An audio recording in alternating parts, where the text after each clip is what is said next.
Good morning, everyone, and welcome. This is Joe Scarice, host and founder of the Creative Bird Strategy podcast and house here on Clubhouse and live on Apple, Spotify, Amazon, YouTube, Facebook, LinkedIn, Twitter, name it, we're here, we're there. And just another great Saturday morning. Sun's coming out a little bit. Hope everybody enjoyed their July 4th. We had a nice time, myself and my wife and Yurdell and a couple other people went down the shore, enjoyed some of the beach time, some sun, well needed sun. Everybody needs their vitamin D. So we'll get started here in just a few minutes. We'll be discussing a great subject this morning: the art in negotiation in real estate investing strategies. So we'll get started here in just a few minutes. I'm going to invite some fellow registered followers here in the room, and give me just a couple seconds here. But in the meanwhile, in the interim, I'd like to thank our sponsors as always. I'd like to thank Perkatech, Mr. Yardell Perkins, our social media strategist and business partner in the Creative Bird Strategy podcast. We have been working together for the past decade. We're hovering close to our 50th episode, relaunching this podcast post COVID. Very excited about how we're collaborating it now. We're going to be doing some advances to it over in the next 30 days. We'll keep you all informed of what we're going to be doing.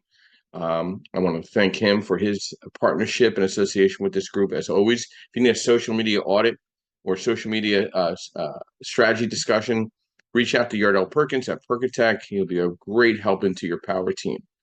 I'd like to thank MB Capital, your unsecured business line of credit referral program for real estate investors and business partners throughout the country, providing lines of credit to secure opportunities in the real estate field. I'd like to thank Lendmark Capital, your asset-based lender nationwide, providing DSCR loans, 1 unit up to 25 units, offering fixed to rent, fixed to flip, new construction, blanket loans, strategy, advisory in the investment space. And I'd like to thank Realty 411, Linda Pelagas, who is our national publication, Realty 411. And she also provides for real estate professionals and also provides national events in collaboration with the Creative Bird Strategies throughout the country: Philadelphia, New York, Florida, Texas, LA, Denver. It's been a great ally of ours in the last several years. And then my real estate licenses, I've activated them to put them with TCS Property Management Services, where we provide management services in various markets. If you had any questions in regards to partnership, joint venture, assistance with property management in your market, please reach out to me and we can kind of put that together for all of you. So we'll get started here with our discussion this morning. First, we'll just talk about the market. Some interesting reports came out, job reports came out this past month, and a lot of the analysts are saying that it's really showing signs of slowdown in the market, true slowdown in the economy, and they're trying to break the Fed to throw a break on the Fed the rate and drop the rate a little bit. I mean, it's not going to make that much of a difference, a quarter point, but it could show a sign that they're conceding to re-stimulating the economy. But my concern is if they don't make that quarter point shift in the market in September, are we actually in a recession? So that's I think we're in a recessionary type of environment. We have a very stagnant real estate market right now. Inventory is kind of just like floating around a little bit. It's very investor focused. Not a lot of home buying. We really didn't see much of a spring market. Job reports were kind of lackadays. Unemployment numbers are there. Bankruptcies are up on the commercial side, office retail side. So, they're thinking of September and November. Is it politically driven? Of course. But is it necessary or is it not necessary? It's very difficult to see where we're going to be at, especially if with a change of government and Trump does put in some of these tariffs that are needed with imports. That could either help us on the inflationary side or hurt us on the inflationary side. So it'll be very interesting to see where the cracks in the surface when it comes to the U.S. economy and job markets, and how that will drizzle into the real estate market as well. So we'll talk about some articles that I caught my eye this week. So we'll get here to this in a few minutes here. Hang on one second. So one thing that caught my eye, top best cities for renters to live in 2024, best places for renters to live in 2024. I'll give you the top 10. I did post this on LinkedIn. I did post this on my Facebook. So if you're following me on Facebook or connected with me on LinkedIn, you could reach out, you could find these articles. I post 2 to 3 a day, and then I typically write a couple articles myself personally twice a week. So number one is Charleston, South Carolina. Number two is Atlanta, Georgia. Number three, Sarasota, Florida. Number four, McKinney, Tennessee, Texas. Number five, Scottsdale, Arizona. Number six, Round Rock, Texas. Number seven, Austin, Texas. Number eight, Chapel Hill, North Carolina. Number nine, Gilbert, Arizona. Number 10, Miami, Florida. Let's go down to 11, the next 11 through 20. Number 11, Charlotte, North Carolina. Number 12, Raleigh, North Carolina. Number 13, Fort Lauderdale, Florida. Number 14, Rochester, Minnesota. Number 16, 15, Huntsville, Alabama. 16, Greenville, South Carolina. Number 17, Plano, Texas. Number 18, Orlando, Florida. Number 19, Wilmington, North Carolina. And number 20, Durham, North Carolina. And I've been to almost a lot of these markets in the past 5 years. They're all bustling markets where people want to live. They want to enjoy themselves. They have great times and, entertainment and just all kinds of community style type of events. I understand where the renters are migrating there. I get it. So, and then I put another article that was really interesting, got a lot of comments from this. The 15 most dangerous cities in the U.S. Number one, St. Louis, Missouri. Number two, Birmingham, Alabama. Number three, Baltimore, Maryland. Number four, Memphis, Tennessee. Number five, Detroit, Michigan. Number six, Cleveland, Ohio. Number seven, New Orleans, Louisiana. Number eight, Shreveport, Louisiana. Number nine, Baton Rouge, Louisiana. Number 10, Little Rock, Arkansas. 11, Oakland, California. 12, Milwaukee, Wisconsin. 13, Kansas City, Missouri. Number 14, Philadelphia, Pennsylvania. And number 15, Richmond, Virginia. Surprising enough, Chicago and New York are not on here. Don't get that one, but okay. But maybe they don't look just at the city proper. They look at the boroughs. But I mean, Chicago is not a place to play around with, and nor is New York. Philadelphia coming down to 14. That's kind of funny. I live in the Philadelphia market. There's some really rough neighborhoods, but there's also some nice neighborhoods. But there is a danger point. There's not a day that goes by where there's crime. So, very interesting article. Got a lot of comments, good, bad, and ugly on that one. But I just give news. I don't give bad or good news. I just give news, and that's the beauty of what we do in this business. Is we just give news. Hopefully, you could take it whatever way you want. Rates did level off at 7.03 conventionally. Commercial rates did come down about an eighth. So we're hovering around our base rate in the commercial DSCR rental market starts at around 7%, a little shy of it, a little under it, or a little, but 7% is the starting point. On construction money has stayed status quo, starting at around 10%. So money stayed very inexpensive on the fixed to rent, fixed to flip, and new construction side. And again, on the commercial side, there's been some alleviation. I'm seeing an uptick in some fixed to rents. I put out about 12 term sheets yesterday. The blend of them were right down the middle. 6 of them were fixed to rent. 6 of them were DSCR coming out of a fixed to rent. Seeing some multifamily development on inquiry. Got to be very cautious if you're going to try to get into the multifamily development side. There's more appetite for single family townhome development than multifamily right now. So if you have somebody that's a developer and they're thinking they want to build a 20 unit, they're better off building 20 townhomes. There's more money on the market for that than building a full 20 unit condo building, believe it or not. So there's a lot more money on the street being put out by certain funds that are out there as big as Blackstone that want to put money out in that townhome build to rent community. So let's dive into our subject this morning, the art of negotiation in real estate investing strategies. So negotiation is a crucial skill in real estate investing, impacting the success and profitability of deals. We're going to go over some strategies and principles to master the art of negotiation in the field. If anybody has any questions, you could raise your hand or invite yourself up, and we'll get started here in a minute. But before I go into this, Travis, good morning and welcome. brief overview of who you are, what you do, and thoughts to our discussion this morning. Hey, Joe, good morning. Thanks for having me up here. Yeah, I'm Travis. I have a real estate brokerage here in the North Houston area. We do residential, commercial, property management. Um, Before I talk about that, when you were reading off that list of the best places to rent, I'm really not surprised to hear Austin was on there. You know, Austin, Round Rock, same place. Yeah. Round Rock's just a suburb. Because I was reading the other day in our local news about how the vacancy rate or the occupancy rate for all the apartment buildings in Austin's like 65%. And so of course they're going to be discounting them like crazy, right? And Austin is a cool place to live, man. It's if you guys that are out there have never been, you know, it's like a big college town. It's a lot going on. A lot of young people live there. And anyway, so I wasn't surprised by that. And their market, yeah, is really getting hammered.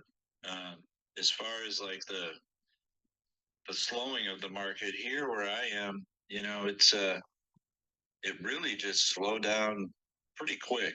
Um, Even the rentals are slow at the moment, which is kind of surprising, which is telling me that people just aren't moving at all. Or maybe they're getting such good deals on apartments, they're just moving to apartments because we do single family rental homes.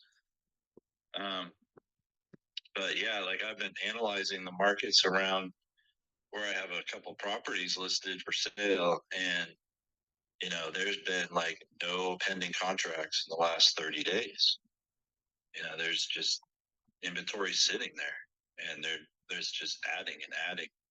So, um, you know, it wasn't like it just kind of slowed down a little bit. No, man, it's just like the buys have just stopped.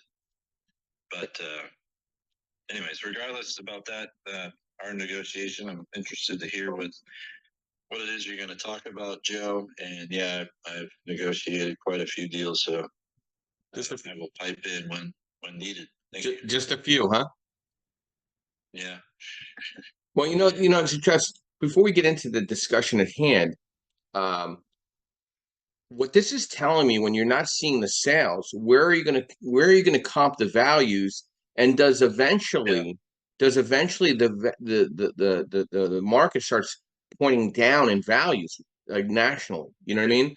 You're seeing that 8 to 12% across the board. I mean, an appraiser can only praise a property if there's values to comp against that are sold and settled. Right. You can't go back 2 years because Right. that's frivolous. So you're going to see an automatic push down in values. We need this because, I mean, listen, people were spoiled during COVID. They had nothing else to do but look at TV and see the Right. rates at 2%. People, it's going to Yep. take at least another 5 years for people to forget that's not coming back. And to Yep. realize that 7% rate is the average national rate for the last 40 years and it will stay so continuously for the next 40 as well. So it's going to take time for home buyer sentiment to minimize and to, you know, we need a reset in the economy. The economy is very, very tired right now. It's just not moving along. I mean, there's some markets that are doing well because of pharmaceutical, healthcare, education, but that's only going to take you so far. All right.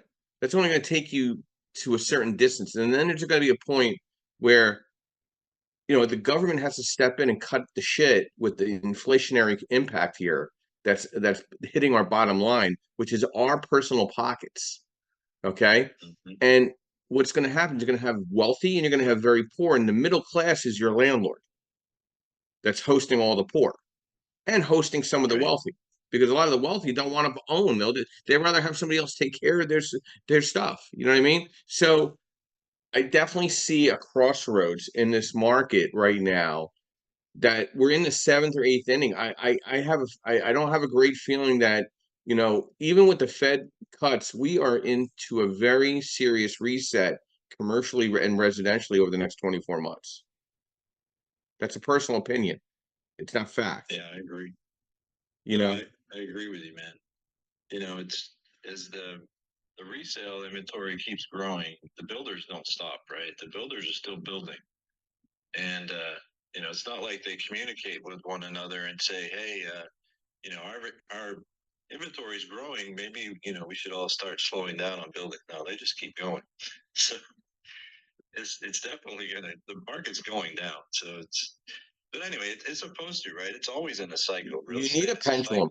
You need a pendulum. You need the opportunity of buying opportunity. Okay. That's Yeah. why we're trying to walk away with a nugget of this based on our discussions we have here on Saturdays and Sundays, to better prepare our skills, right?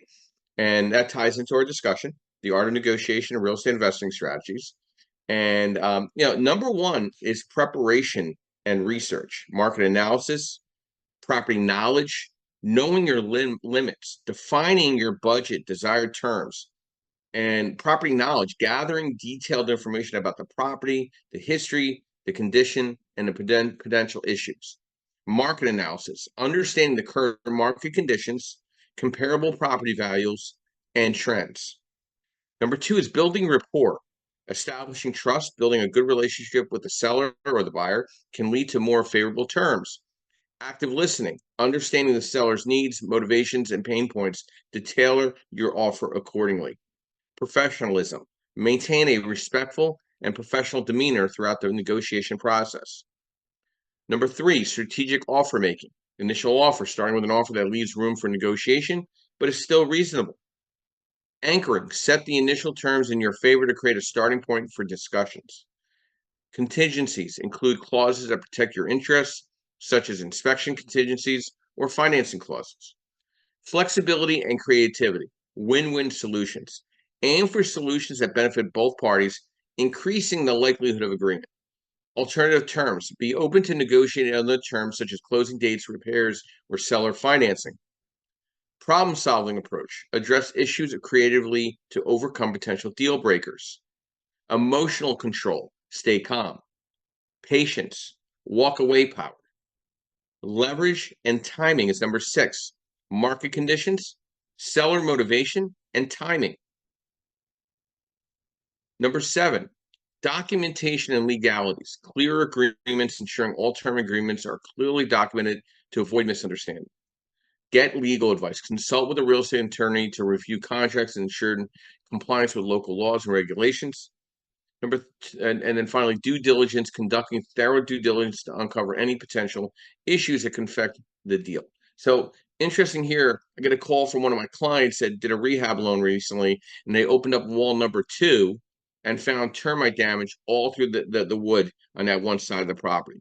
It's going to cost probably at least 10 to 15 grand. He's like, Joe, can I get that money out of my drawer? I said, well, you didn't even account for that. That's out of your pocket. Thankfully, this client is extremely well reserved, so he's okay. But what if he wasn't? So you got to think about this stuff. He was trying to do light lipstick and found out he had $10,000, $15,000 worth of damage outside his discussion. Outside his scope of work. So, practical tips: role playing, continuous learning, network building.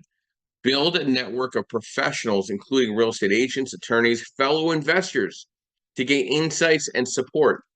By mastering these strategies, real estate investors can negotiate more effectively, securing better deals and maximizing their returns. Mr. Joseph Martella, welcome. Brief overview, who you are, what you do, and thoughts to our discussion this morning, the art in negotiation and real estate investing strategies. Good morning, Joe. I'm a buy and hold investor. I've done several birds. I also invest in tax liens in the state of New Jersey. Listen, negotiation is key, right? It's not just in real estate; it's everything else, right? So there's a good book on it called "Never Split the Difference" by Voss. I think it's Chris Voss. Pretty good book if you guys want to read it and see what it is. One way that I moved into in a market where it was a seller's market, right? You got to see what the intent is behind the seller. If you're gonna get the seller that says, I'm just sitting waiting to get my price, well, sometimes it's just not movement. I've actually wrote up a letter of intent where I give 3 options. Seller finance, I'll give conventional offer and a cash offer. And usually they mesh the 2 or 3 together. And because everybody wants a top number, but I mean, in this environment, you're not going to be able to do it with the interest rate. But if you give me terms, I can give you the number that you want. It's just going to take you time to get there. So you have to be creative, if especially in a market that is tight for buyers or investors, right?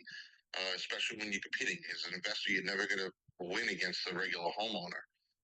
They could afford to pay more, or at least they think they can. They will pay more, and you need to have more leverage because you have to have a bottom line profit number, whether you're flipping or you're renting.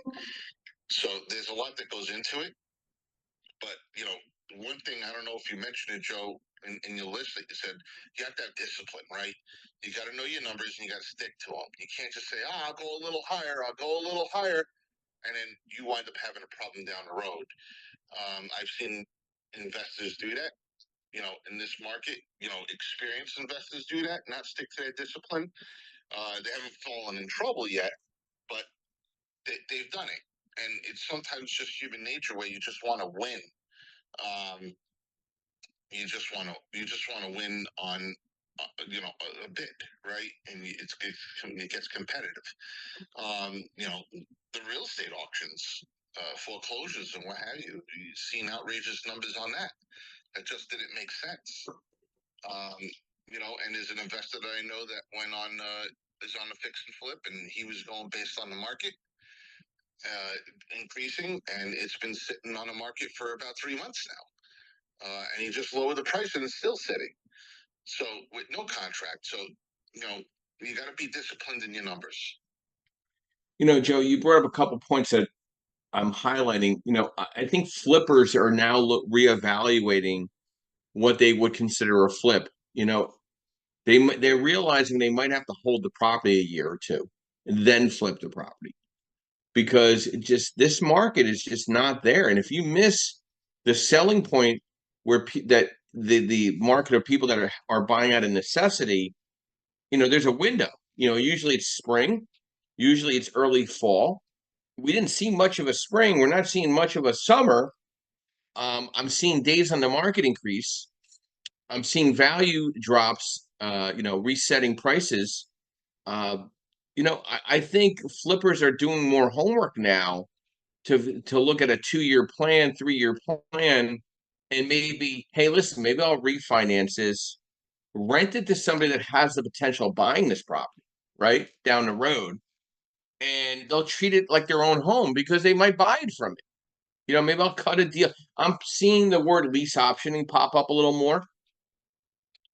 I'm seeing a lot more creative portfolios hitting the market. But I think you got to do your homework. I mean, you really have to also establish a very strong financial position. You need to know what your financial capabilities are. What's your wit span? Like what kind of reserves do you have and money do you have to put into a deal? That's actually 2 different sets of numbers. Like putting money into a deal plus keeping reserves, they should be separate, and you should understand the difference between the two. And setting clear priorities, defining the priorities and deal breakers before entering negotiation. Knowing what aspects of the property are non-negotiable and where you have flexibility will help you stay focused during discussions. This clarity allows you to make decisions efficiently and with confidence. And using a collaborative approach, approaching negotiations with a collaborative mindset rather than an adversarial one. Try and build a rapport with the seller and their agent, expressing genuine interest in the property. A positive relationship can create a more favorable negotiating environment. And be patient and strategic. Patience is a virtue in negotiations. Avoid rushing the process and be strategic with your offers. If your initial offer is rejected, consider counteroffers that address the seller's concerns while aligning with your goals. This back and forth is a natural part of the negotiation process. Don't over-evaluate and not put an offer in. Put the offer in, even if it's a lower ball, because at least you'll get some back and forth, you might lose out on the deal altogether. I know a young lady that was going back and forth with me trying to figure out numbers for herself. By the time she made the offer, the property was gone. So get the offer in to get discussions moving. Time does kill deals. Okay? And the art of negotiation is important.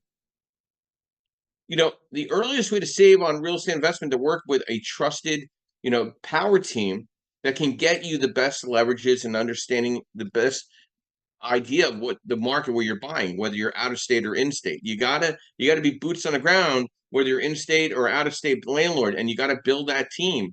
These investor group meetings, very highly focused, higher level events that you want to attend. You want to meet the right people to build that rapport. So for myself, I travel to various markets because I want to be proficient and efficient for clients in various markets. They're like, "Are you here? Like, where's your office?" I said, "My office is my two shoes." Okay, and they start laughing, but I'm here. I will travel where time comes, And also, I just want to give an update to everybody. A couple of things that I'm scheduling. So if anybody is in these markets, please let me know. I'd love to get coffee with you. I'm going to be at the Maryland Border Realtor Expo in Ocean City. I'll be at the Delaware Border Realtor Expo in Dover, Delaware. I'll be in Think Realty in Orlando, Florida in the fall in September. I will be at the Ohio RIA in Cincinnati, Ohio in November. I will be at the NAR Realtor Convention and Expo in Boston, Massachusetts. And I will be at Triple Play in Atlantic City, New Jersey in December. So these are some of the bigger events that I'll be attending in the Northeast region.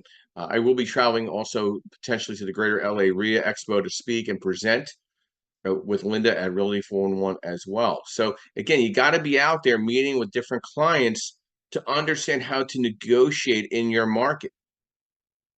Good morning, Melissa. Welcome. Brief overview, who you are, what you do, and thoughts to our discussion this morning, the art of negotiation of real estate investing strategies. Good morning, Joseph. Thank you for having me up. Good morning, Clubhouse. I'm Melissa King, owner-operator at One Last Die LLC, virtual assistant services here in West Michigan.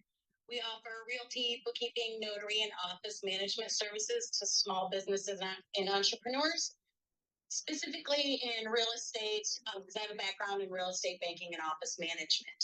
I also run what you call kind of a boots on the ground portion called Myra, Michigan Realty Assistant. It's a new service I created specifically for self-managed properties so they can kind of remotely manage things. And I'm in their locale and can work with their contractors. We are insured and bonded for your protection. Joe, for today, the art in negotiation and real estate investing. Since I'm kind of a newbie at this, I'm learning from everybody here. But I will say, when I put my home up this year and for sale, and with all of the things going on with NAR, all the agents are screaming about their commissions, blah, blah, blah. I found a friend of mine who did it for 2.5. And of course, when it came to signing for the buyer's agent, I said, well, I'm not paying them more than you. So I was able to sell my home at a 5%.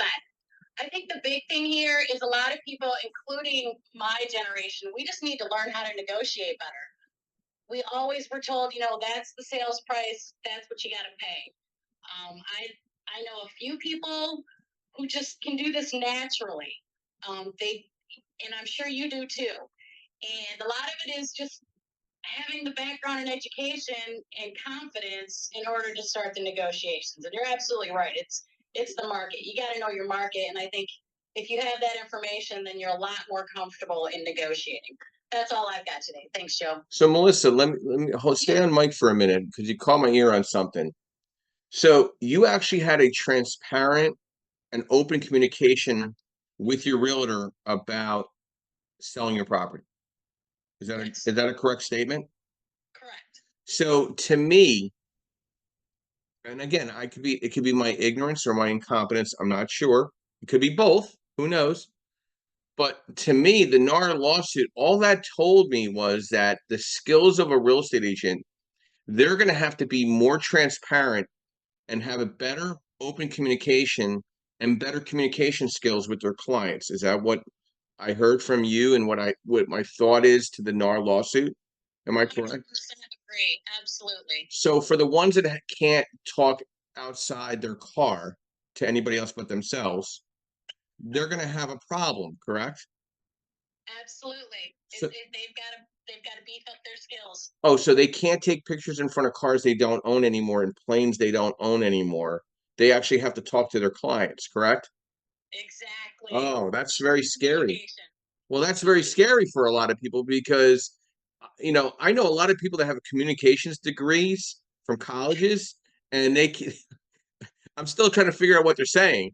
So, like, I have an accounting I have an accounting degree and I have an economics degree. I don't have a marketing degree, but I have common sense. And the scary part is you need common sense in the real estate industry, and you need to be quick witted, not a wise ass, but you got to be quick witted. You got to be sharp on your feet. You got to be able to act fast and have great communication skills, transparent communication skills, and be knowledgeable in your skills. Oh, okay. So that's what you're supposed to do when you have your license. So why is everybody upset? Can I ask you that question? I will say one thing, and this is one of my favorite quotes, Joe. Common sense is not so common. That's from Voltaire. And, I think people get complacent, and they just don't grow like they should. Well, you know what? There's plenty of Lyft and Uber jobs out there. Exactly. That's exactly right. And there's plenty of bartending jobs. If maybe you'll learn how to communicate better behind the bar, serving some drinks. That's a great suggestion right there. Or even just some simple customer service. Well, I personally think everybody should work in hospitality in the high-end area. Like I was trained in fine dining service at Windows of the World in New York.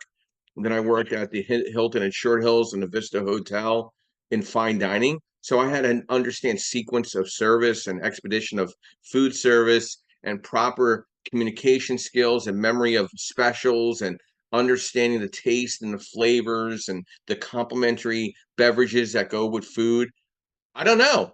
I try to earn 18 to 20% gratuity on all my service. So don't you think this NAR settlement only tells me that you now need to earn your gratuity, which is your commission? Absolutely. I agree. I don't know. I don't see much difference in it, but I mean, like, listen, you could shed the skin any way you want, but all you're doing is earning your commission or earning your tips. So maybe everybody should go get a job in hospitality and see how it is to eat what you kill. Okay. And then really feel that and go back to the real estate space afterwards. If it's not hospitality, it's really got to be something where you're caring for people and helping them with their needs. Bank tellers, simple things like that. I mean, you've got to communicate. And when I was 18, 19 years old, they expect you to sell out of those little positions too, and that was scary for somebody like me. So you know what? I think actually everybody should be an assistant in a nursing care environment because you know what? That's a very humbling experience, my personal opinion. Because when I survived the stroke and I was in the hospital for 8 days, combined with rehab and and ICU, I learned about compassion and patience and resetting my life. You know what I mean? And I think not saying everybody has to have that type of dramatic impact to understanding the dynamics, the negotiation in real estate, but you understand it, you listen more, right? I would agree. And before you delving into different types of negotiation tactics, the essential grasp of underlying dynamics at play. Like real estate negotiation is a delicate dance between parties with divergent interests and objectives, right? Listening and building rapport. Absolutely, I would agree with that. I actually took care of my grandmother for about 9 years, maybe 16, until she had to go into a nursing home. And I know what you're talking about. Yep. I've been there one too many times. Yep. Yeah, be a caretaker. See how that fits the glove. You know what I mean? I think maybe that'll help your negotiation skills in more of a compassionate environment. Successful negotiation hinges on finding common ground and striking a balance that satisfies both parties, right? You got to know your limits. You got to act fast. You gotta craft a winning strategy. You gotta really be recognized concessions when necessary. You got to put an expiration date on all type of negotiations and imply that you have other options. Okay? Don't show your deck. Bob, good morning and welcome. Brief overview, who you are, what you do, and thoughts to our discussion this morning, the art of negotiation in real estate investing strategies. Joe, good morning. My name is Bob Chesick with Chespin Corporation. We help people set up LLCs and corporations. I am not a lawyer. I'm not here to give you legal advice today. Really, one thing that stands out when it comes to the real estate negotiations, and I think, Joe, you and I have gone back and forth on this on a couple of your longer drives when we chat for an hour or two. The question I keep getting is, when I set up the LLC, should I be presenting myself as me or as a representative of my own company? And my first thought is, and what I say versus what I'm going to say now are two very different things. Like, why the hell did you go through all that effort to set up an LLC if you're just going to disregard its existence? Seriously. The moment you step around the LLC, you effectively don't so much pierce a hole in your corporate veil as you just constructed a 4-lane bypass around it that anyone can use to get past it and go to you. I know I've probably driven some people absolutely insane, Joe included, where especially lately I've been very adamant for people to stop calling and texting my cell phone for work purposes, that it has to go through my office line where the calls are recorded. And that's because in my case, I'm in a regulated industry and they are bringing the hammer down on us for not doing that. And there's actually been some prominent court cases in my home state of Delaware where judges have charged people with destroying evidence because they didn't properly back their phones up because they were doing everything by text. This has actually happened in the Delaware Court of Chancery in the past year. So we've had to get very strict about this because we got warning letters about it from our own regulators. But the point being, that was something, sometimes you don't even think about these things, but, they happen. It's just how business goes. So the point being, though, back to the real estate part, when you go through the effort of setting up a real estate holding company or LLC, however you decide to do it, you want to be acting as a representative of that company. Don't go up and say, "Hi, I'm Melissa. I'm buying a house." You're going to say, "Hi, I'm Melissa LLC. My name is Melissa. I represent Melissa LLC, and Melissa LLC is going to buy this house." And you want to do everything in the name of that LLC, signing as the managing member or whatever your title is with the LLC, something that indicates that you are the representative. And yes, I understand, and I'll leave this to Joe to give the details when it comes to lending and all that. Yes, I understand that there are going to be situations where you have to sign a personal guarantee. The very fact that on your first deal, you have to sign a personal guarantee because you have no other assets in the LLC and it's brand new and it's clean. Yes, that's kind of generally understood that there's going to be points where that has to be done. The difference is, are you treating the LLC as your personal piggy bank? Are you just using it as a matter of convenience where it's a byline on a contract? Because the courts will come back and say, if you held yourself out as yourself in the course of negotiations versus as a representative of your own company, then they can deem that LLC to be a sham and push everything back on you and disregard the LLC, even sometimes forcibly liquidate it if you're the sole member. It does happen in some states. So the point being, you are putting yourself at a disadvantage if you are representing your own business, even if you are 100% owner. You want to go in with the strongest position possible. You want to say, "Hi, I'm Bob Chesick. I am president of Chespin Corporation. I am here to represent, and Chespin Corporation is intending to purchase 123 Main Street." And then Bob is acting as in his capacity as president of Chespin Corporation. Yes, I just called myself in the third person. Yes, I'm crazy, and no, I didn't have enough caffeine today. But that's besides the point. The bottom line being, always stay within the scope of the entity that you've created giving yourself the most powerful position. And are you going to win if you try to do pushback on a personal guarantee? Well, it depends on what it is. You're going for the loan, you're probably not going to win that. But if you're signing some other contract with maybe a contractor or something and they try to slide that in the contract, yeah, call them out on it if you don't like the terms. Remember, both parties have to sign it for it to be valid. You're not stuck with what somebody throws in front of you. So remember, you're negotiating, and the final sale price of your deal is going to be whatever you both agree on. That's what the property's worth. It's not based on some theoretical number that you saw listed in real estate listing. So with that being said, Joe, I toss the mic back to you, and none of this was intended as legal advice. Thank you, Bob. Appreciate your insight and direction on this. You know, you gave me some ammunition to work with, and it drew some stories in my mind that have happened this past week. I've been coached over the last several years by several really good coaches in negotiation. And one thing I have learned is you are absolutely allowed to fire people. You don't have to work with everybody.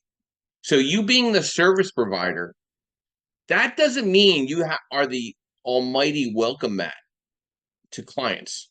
Okay?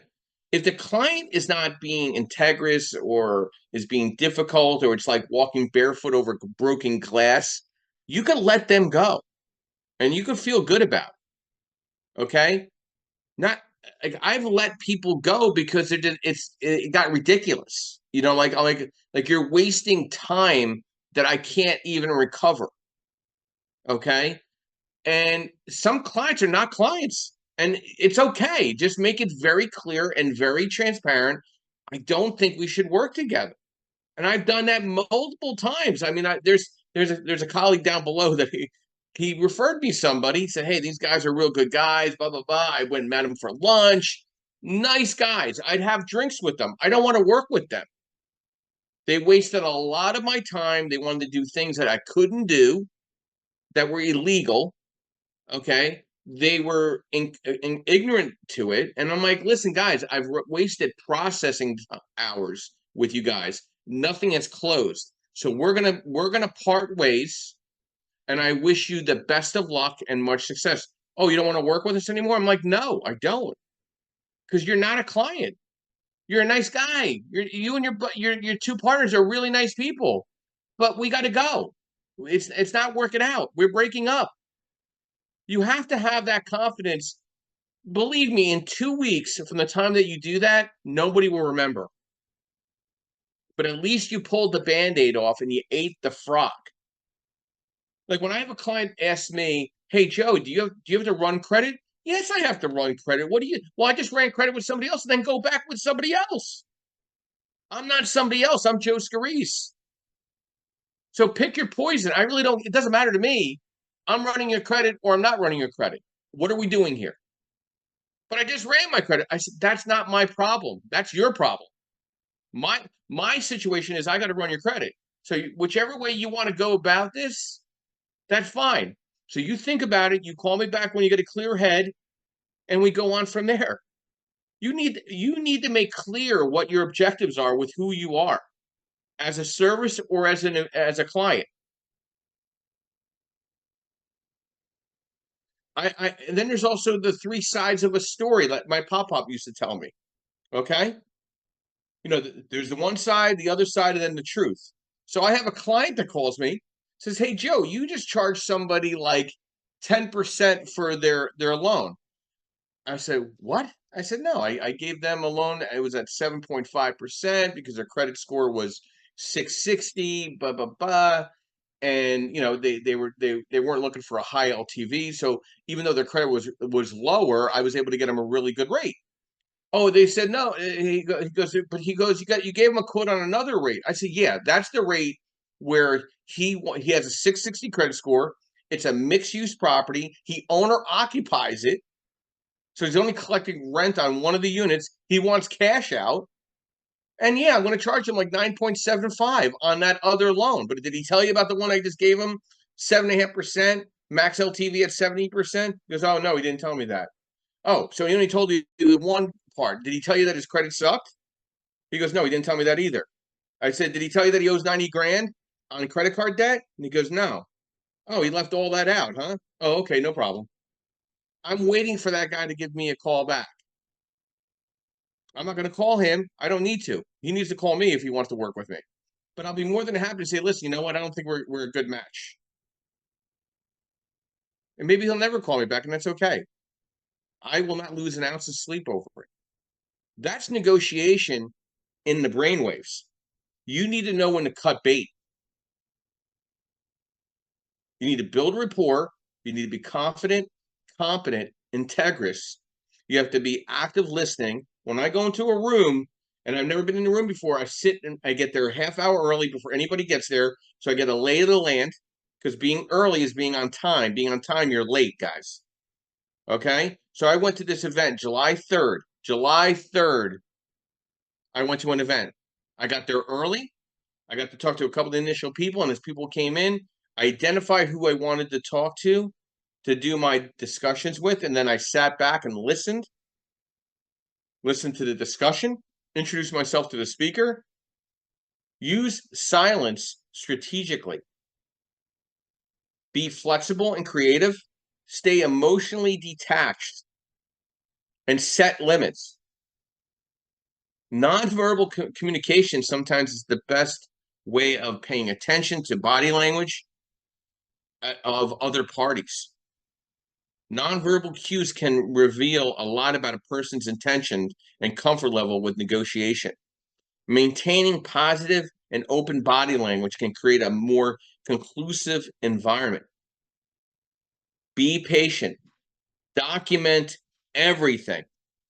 Keep thorough records of all communications and agreements during the negotiation process.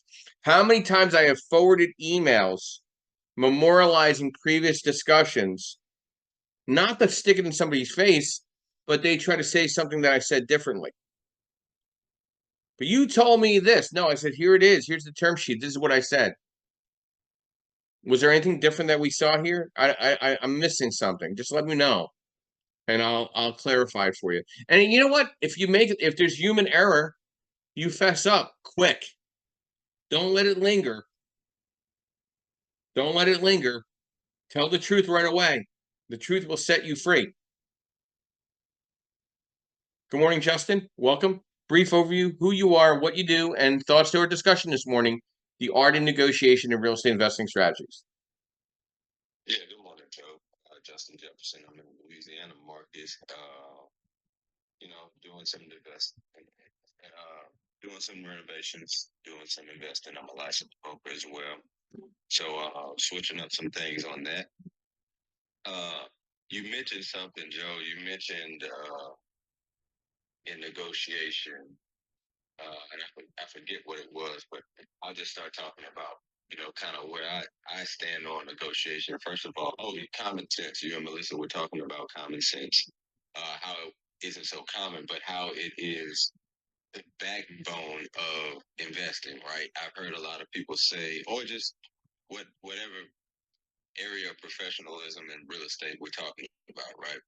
I've heard a lot of folks say that it's whether we're talking about wholesaling or we're talking about flipping houses, building houses, development. These are not complicated, like brain surgeon complicated theory philosophies, right? And concepts. These are pretty simple and basic concepts that have complicated pieces to them or that require levels of understanding. But to decide what you need to know to be able to negotiate, it takes the common sense and it takes the willingness to go educate yourself on that. You'd be in a bad position to negotiate with somebody if you don't know what you're talking about. And I'll give a quick example of a call I had yesterday. Most people who come to this room often have heard speak about the little problem properties that I've had for a year or two. And so I had one of those wholesale calls on them yesterday.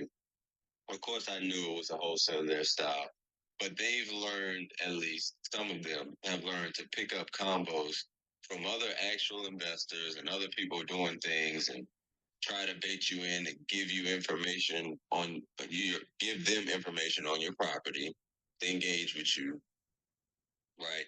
In order to find out whether or not they can make themselves a deal, whether or not they can provide a source to help you, and then they could benefit that way. But it all has to do, whether I like it or not, right? It all has to do with your knowledge base and your ability to see where you can put where you can fit the right shape item in the right shape hole. And I'm gonna just leave it at that. So thank you. Please stay on mic, Justin. Okay. You know, as I hit the 50, I mean the 40-year-old mark, I'm 54, but I've seen, you're I'm in this, I've been in the industry 24 years as a lender, 36 years as a licensed realtor, real estate professional, investor, 32 years. I think what's missing, you brought something up, is transactional experience. Like there's the newer people that are coming in the industry are not going under the wing of individuals that have transactional experience.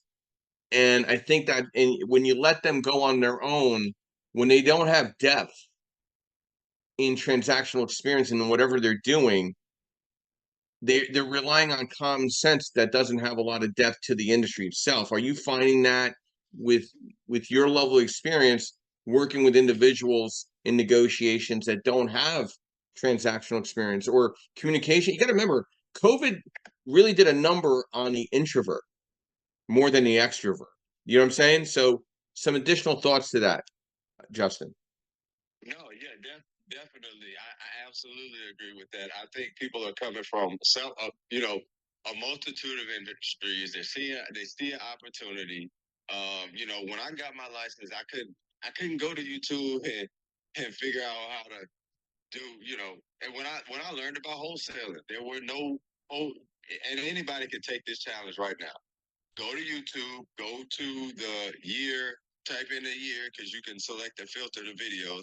Type in 2013 and just type in real estate wholesaling and see which one of your favorite wholesalers comes up.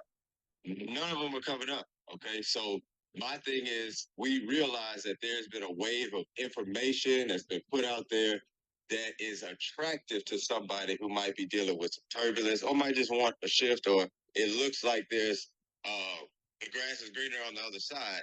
So I think there's been a lot of that urge to get in where they think there's an opportunity. That's driving their conversation. A lot of them, and a lot of times I'm referring to agents and wholesalers, even contractors, right?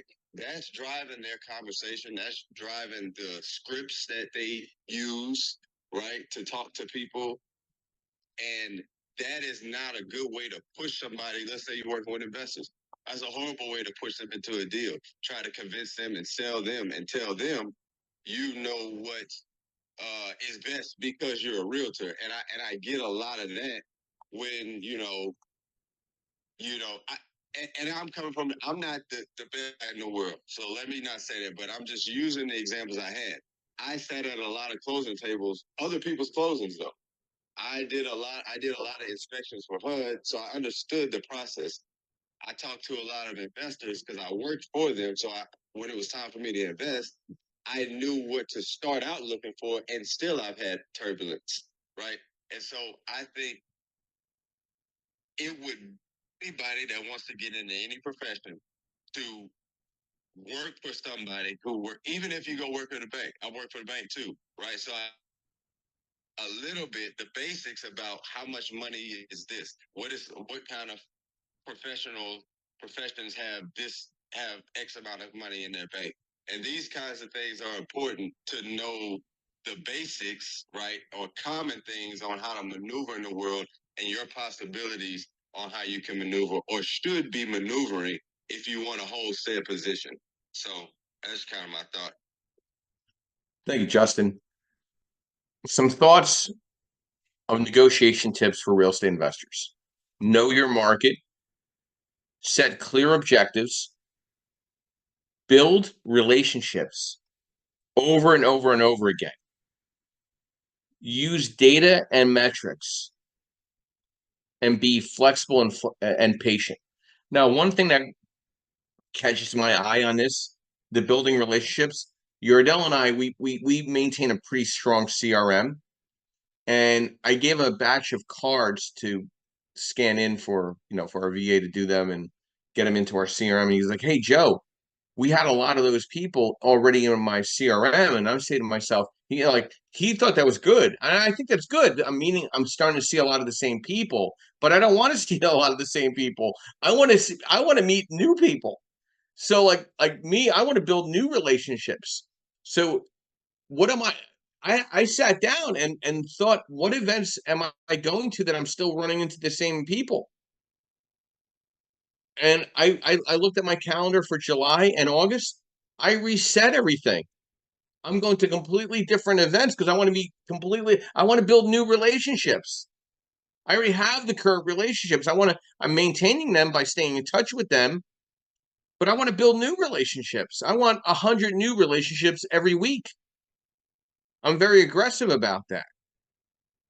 So he actually helped me constructively critique what I'm doing in my relationship building and the art of negotiation and what I do as a service, which is lending. Joe, your final outro and thoughts to the art of negotiation and real estate investing strategies. Good morning, Joe. So you have someone else that admitted they talked to you for over an hour on your drive, which I think is you're building up your friendship base. So congratulations to you. You're next. I'm picking on you next, so it's okay. No, really good discussion. Negotiation is everything. One thing you have to keep in mind, right? In America, we go to the store and the price of peppers or the price of peppers. In other countries, everything's a negotiation. So when you're dealing with people from other lands, they're used to negotiating, and it's not part of American culture. It's something that we study, but it's something that they're built into. So it's just something to keep in mind. Again, don't fall emotionally in love with a property. If you're buying it for your own personal self, stay disciplined, know your numbers, don't budge, and be willing to walk away from a deal. That's what it all comes down to. So really good conversation, Joe. Thanks. Thank you, Joe. Travis, your final outro thoughts to the art of negotiation and real estate investing strategies. Travis, are you there? Yeah, I know. Sorry, It's all good. You're a quick guy. Yeah, man, I'm just enjoying listening to you talk. It's like it gives me more insight into why Donald Trump talks the way he does. It's part of where you guys are. You guys are just very direct and I don't know, man, kind of brash, and I get a kick out of it. I'm just waiting for you to call somebody Pocahontas or Rocket Man.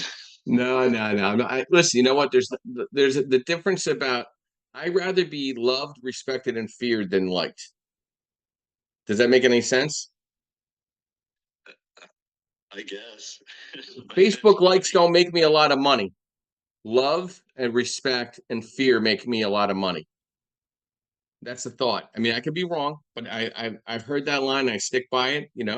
It's just I'll tell you a funny thing. My mom, God bless her, may her soul rest in peace. She used to say always, I love my son. I don't always like my son. So I take that to heart. I'd rather be loved by a lot of people. Mm-hmm. Bob, your final outro and thoughts to the art of negotiation and real estate investing strategies. Before I give my outro, I'm going to throw a fast trivia question. Anyone answer it if you know the answer. But Joe made me think of this. Where was the first place in the United States, I'll accept either the name of the store or the city it was in, where price tags were fixed on items and you did not have to negotiate or haggle? Anyone know? New Jersey? Any ideas? Nope. John Wanamaker's department store in Philadelphia. First place to have a price tagging. And there's actually a historical marker on Market Street on the City Hall side, like right at the City Hall Market Street entrance of Macy's, which was the original Wanamaker's, talking about the history of that, how Wanamaker was the first place to fix prices. So next time you walk down Market Street, Joe, take a look at that historic marker. It's there. And as Mr. Ed Dowling, yeah, go ahead. Go ahead. So for my outro, just thinking back to what Joe was saying, you can fire customers, and Lord help me, the past 2 years we've had to do a lot of that, especially this year, just because people just started neglecting their responsibilities to both the company, their own companies, the state, and to us. But I'll tell you what, there's another thing you also have to remember, and I know that sometimes this can be difficult, but as an entrepreneur or in the negotiation or whatever you're doing, you are not paying or being paid to be abused by anybody. If someone, and I mean outright abuse, I'm not going to use the actual word that was used, but just understand the word itself was used. I had a customer pay me $300 once, and then their comment to me was, because I wasn't responding to their messages fast enough, "Hey, I paid you $300. You're my N-word." Yes, that's exactly what they said, except they didn't say N-word. And I said, "I beg your pardon? What'd you just call me?" So that person found themselves very quickly without a registered agent. They did a chargeback on their credit card. I forwarded the recorded call to the to my credit card processor, and guess who won the dispute? I did. So don't, if somebody's treating you like that, maybe not that extreme, but even to just a small extent of it, you're not being paid for that too. If you're negotiating a deal and you wind up with a hostile person, walk away. I know sometimes it sucks, but walk away. It's not going to get any better, folks. Just remember that. But that's my thoughts are, be sure to, not only stand in the strongest position you can, don't take abuse or allow yourself to be cut down in the process. You're better than that. And if that's all they've got to throw to mudsling at you like that, then that's not someone you want to work with anyway, no matter what's at stake. Joe, that's my final outro. Nothing was intended as legal advice. Back to you. Thank you, Bob. And Bob, thank you for the Wanamaker insight. You have vast knowledge and useless information. I want to give you that kudos. Joke, haha.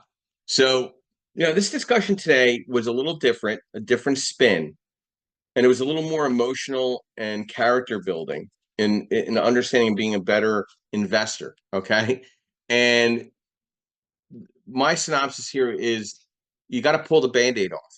You have to eat the frog. You have to give news immediately. You got to, there's no hesitation. Memorialize it in emails, then follow up with a call.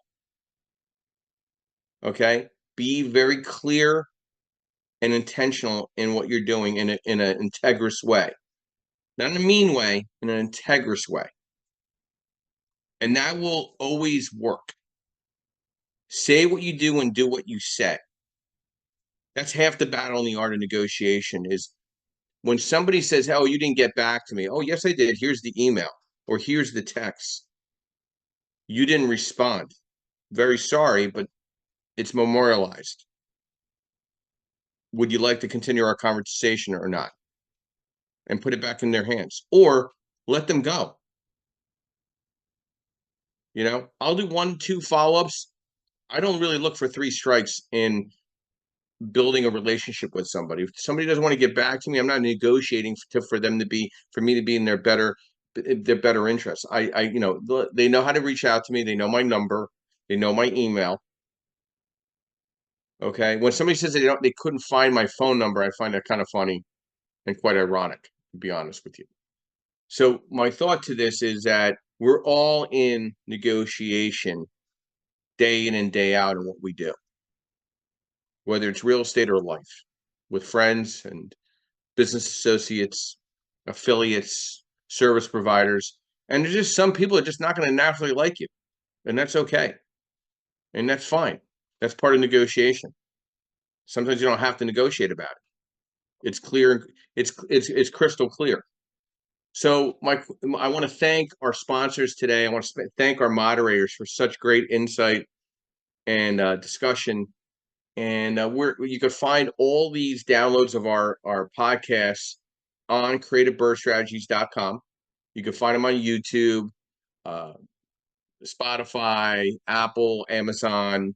We're live on Facebook, and so we're here to provide strategy, education, networking, openness. We have a discussion every Saturday and Sunday that's different. We're here every Saturday morning, 8 a.m., every Sunday morning, 9:30 a.m. Eastern Standard Time.